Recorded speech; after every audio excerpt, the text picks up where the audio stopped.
Assalamualaikum warahmatullahi wabarakatuh. Perkenalkan, nama saya Alfiani dari kelas manajemen D dengan NIM C012336. Di sini saya akan menjelaskan sedikit tentang manajemen keuangan lanjutan. Di sini saya akan membahas 3 poin, yaitu pengertian manajemen keuangan, ruang lingkup manajemen keuangan, dan contoh penerapan manajemen keuangan.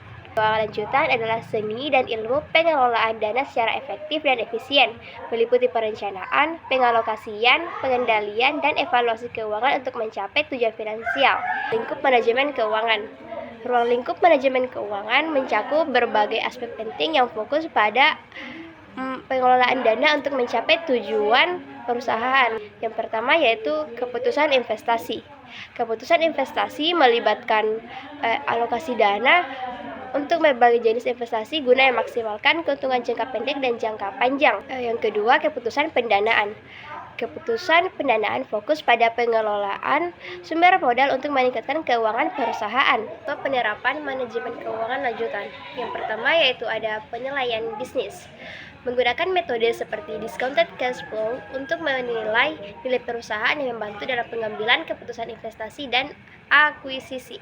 Yang kedua, penggabungan dan akuisisi. Menganalisis kelayakan merger dan akuisisi sebagai strategi pertumbuhan, termasuk evaluasi risiko dan manfaat dari kombinasi perusahaan. Konsep risk and return. Risiko merupakan penyimpangan hasil yang diperoleh dari rencana hasil return yang diharapkan. Return adalah jumlah hasil yang diperoleh dari investasi sejumlah saham yang berkaitan dengan kemungkinan atau probabilitas pada kondisi tertentu. Yang kedua adalah jenis-jenis risiko and return. Yang pertama adalah risiko likuiditas. Risiko likuiditas adalah ketidakmampuan perusahaan, bank atau individu untuk memenuhi kewajiban keuangan jangka pendek karena tidak dapat mengubah aset menjadi uang tunai secara cepat dan dengan harga yang wajar. Yang kedua yaitu risiko suku bunga, yaitu risiko yang muncul akibat perubahan tingkat suku bunga di pasar yang dapat mempengaruhi nilai aset berbunga. Return absolute, yaitu return yang kinerja investasi yang menunjukkan total keuntungan atau kerugian selama periode tertentu. Return relatif adalah ukuran kinerja investasi yang dihitung dalam bentuk persentase dari kemungkinan perbandingan antara berbagai investasi. Return ini mencerminkan keuntungan yang diperoleh dari suatu investasi tertentu, termasuk saham, obligasi, dan properti, serta metode penilaian investasi, yaitu CAPM. Capital Asset Pricing Model merupakan alat penting untuk menganalisis hubungan antara risiko dan tingkat pengembalian. Metode ini didasarkan pada proposisi bahwa tingkat pengembalian setiap saham yang dibutuhkan sama dengan tingkat pengembalian bebas risiko ditambah premi risiko yang hanya mencerminkan risiko yang tersisa setelah diversifikasi. Ada materi ketiga dan keempat yaitu konsep saham, jenis saham, dan proses penilaiannya. Pertama itu adalah definisi dari saham. Saham adalah surat bukti tanda kepemilikan bagian modal pada perusahaan. Saham juga merupakan bukti pengembalian bagian atau peserta dalam suatu perusahaan yang berbentuk PT atau perseroan terbatas. Perusahaan yang berbentuk PT dapat menjual sahamnya kepada masyarakat luas apabila perusahaan tersebut sudah go publik.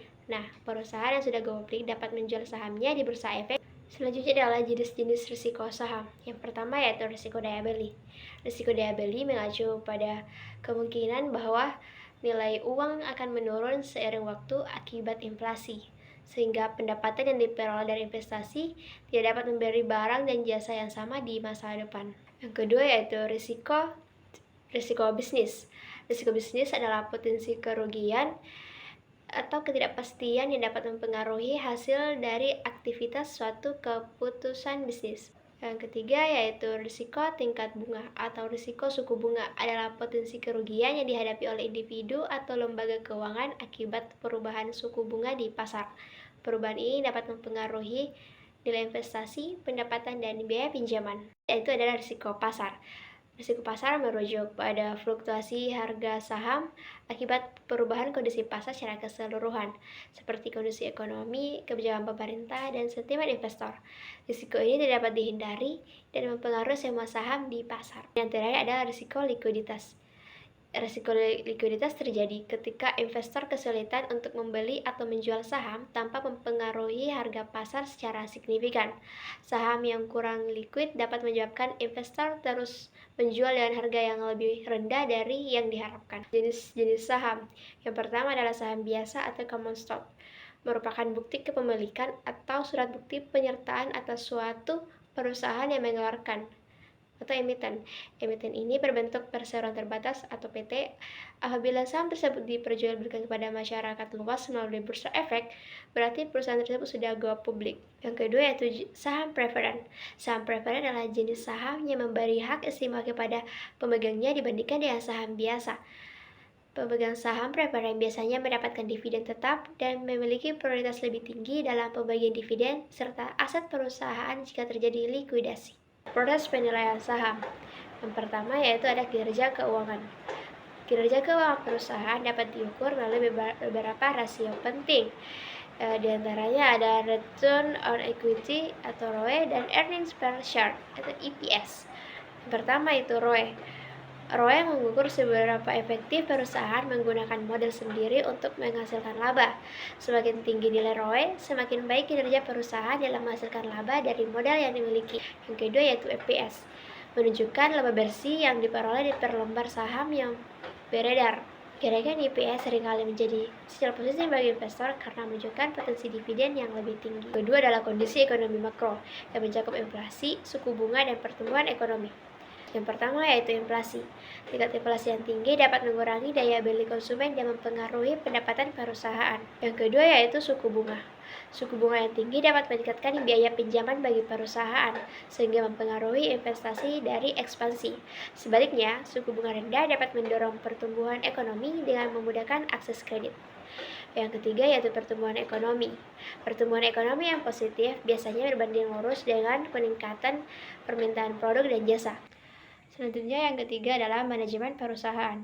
Manajemen perusahaan berperan penting dalam menentukan arah dan keberhasilan strategi bisnis. Terdapat dua aspek dalam hal ini. Yang pertama yaitu ada strategi bisnis, yaitu hal ini mencakup keberhasilan tentang produk, pasar, dan cara bersaing. Perusahaan harus mampu beradaptasi dengan perubahan pasar agar tetap relevan. Yang kedua yaitu kompetensi tim manajemen. Kemampuan tim manajemen dalam merencanakan dan melaksanakan strategi sangat penting. Tim yang berpengalaman dapat mengatasi berbagai risiko dengan lebih baik dan memanfaatkan peluang pasar. Yang keempat ada analisis industri dan persaingan. Analisis industri dan persaingan membantu perusahaan dalam memahami posisinya di pasar. Beberapa aspek penting dalam analisis industri dan persaingan yaitu ada tren pasar, pangsa pasar, dan kompetitor. Yang pertama yaitu tren pasar. Dengan memahami tren konsumen dan inovasi teknologi sangat penting untuk tetap bersaing. Perusahaan harus terus-menerus melakukan riset pasar untuk menyesuaikan penawaran mereka. Yang kedua yaitu ada pangsa pasar. Mengukur pangsa pasar memberikan gambaran tentang posisi relatif perusahaan dibandingkan dengan pesaingnya. Pangsa pasar yang besar seringkali menunjukkan keunggulan kompetitif. Terus yang ketiga yaitu kompetitor. Analisis terhadap kompetitor membantu perusahaan mengetahui kekuatan dan kelemahan mereka serta strategi yang digunakan oleh pesaing. Ini memungkinkan perusahaan untuk menunjukkan strategi yang lebih efektif untuk bersaing di pasar. Selanjutnya untuk materi kelima yaitu konsep risiko obligasi, jenis obligasi, dan proses penilaiannya. Yang pertama yaitu ada definisi dari obligasi. Obligasi merupakan mengacu pada potensi kerugian yang dapat dialami oleh investor akibat berbagai faktor yang mempengaruhi nilai atau pembayaran obligasi. Selanjutnya adalah jenis-jenis risiko pada obligasi. Yang pertama yaitu ada risiko suku bunga. Risiko suku bunga yaitu ketika suku bunga naik, harga obligasi turun. Begitupun sebaliknya. Hal ini terjadi karena obligasi yang ada menjadi kurang menarik dibandingkan dengan obligasi baru yang menawarkan kupon lebih tinggi. Yang kedua, risiko kredit. Kemungkinan penerbit obligasi gagal membayar bunga atau pokok pinjaman. Risiko inflasi, yaitu inflasi yang tinggi dapat mengurangi daya beli pembayaran kupon dan pokok obligasi, terutama bagi obligasi dengan kupon tetap. Yang keempat adalah risiko likuiditas. Tidak dalam menjual obligasi sebelum jatuh tempo tanpa harus memberikan diskon besar terhadap harga pasar. Yang kelima yaitu risiko reinvestasi. Jika suku bunga turun, investor mungkin harus berinvestasi kembali pembayaran kupon atau hasil dari obligasi yang jatuh tempo dengan tingkat imbal hasil yang lebih rendah. Selanjutnya adalah jenis-jenis obligasi.